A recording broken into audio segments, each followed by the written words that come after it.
In a world that is connected through different cultures and customs, language barriers can often stand as an obstacle for making and building relationships with others. So, we must rely on the other four forms of communication. As you can see, the 5 forms of communication are as shown. Verbal communication, number 2, nonverbal communication, 3, written communication, 4, visual communication, and 5, listening communication. So the question is, how can we use these different forms of communication to effectively interact with people with different cultures from ourselves? So from this quote, we are told that body language and space accounts for around 55% of communication. In situations where there is a language barrier, that percentage becomes even higher. This quote brings a lot of hope to this topic because when I was growing up, I was always naturally interacted less with people from different countries if there was a language barrier in the way because it made it extremely difficult to communicate. But now we know how we can rely on other forms of communication, like body language, to make up for that language barrier. I came to realize how much it comes into play when I was 12 years old, and a nice family with 2 girls close to my age moved to my hometown in California from Germany. Since the daughters have never been to America, they knew very little English, but I wanted to be their friend and help show them around their new hometown.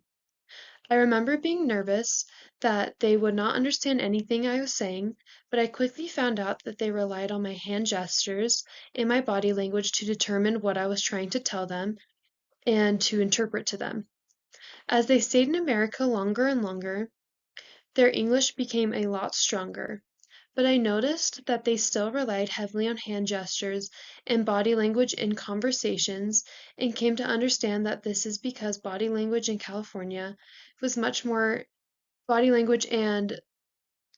verbal communication in California was much more casual, and the slang we use in our language was hard for them to interpret, which falls into the other form of communication, which is verbal communication. Words and phrases from one culture aren't always carried on into another and may not be understood as well or as easily. This experience has always stuck with me and has more over time as I have gone to college and met more people from different countries and cultures. So I began wondering, what are some of the main things that differentiate cultures from one another? From this slide, the main points that I could find were language, gender roles, body language, customs, and work ethic. When you begin to think about this list, you realize how these points coincide with each other or influence each other. This is where I then discovered the term microculture, which is a term that refers to a local culture that influences one's behavior, beliefs, and values based on an organization that they are a part of. In Utah, one of the main driving factors of culture is the LDS Church, as 66% of the whole population of Utah identifies as a member. The LDS Church has many values and beliefs that have influenced how people interact and build relationships with each other that differ from other states with a lower LDS member population. Now, referring back to this list again, gender roles and work ethic vary with different cultures. For me, in the culture and environment that I grew up in, I rarely saw a situation where the mother of the family worked and earned the majority of the money while the dad stayed home with the children. But this can be a more normal situation for other people in different environments that they grew up in.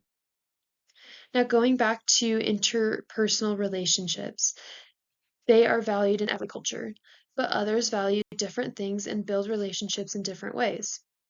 Some are based more on independence and self-expression, while others focus on teamwork and on team and group independence. These different styles for developing interpersonal relationships can lead to misinterpretation, as someone who comes from a culture that focuses more on independence and teamwork could find offense in someone who comes from a culture that is more individualistic.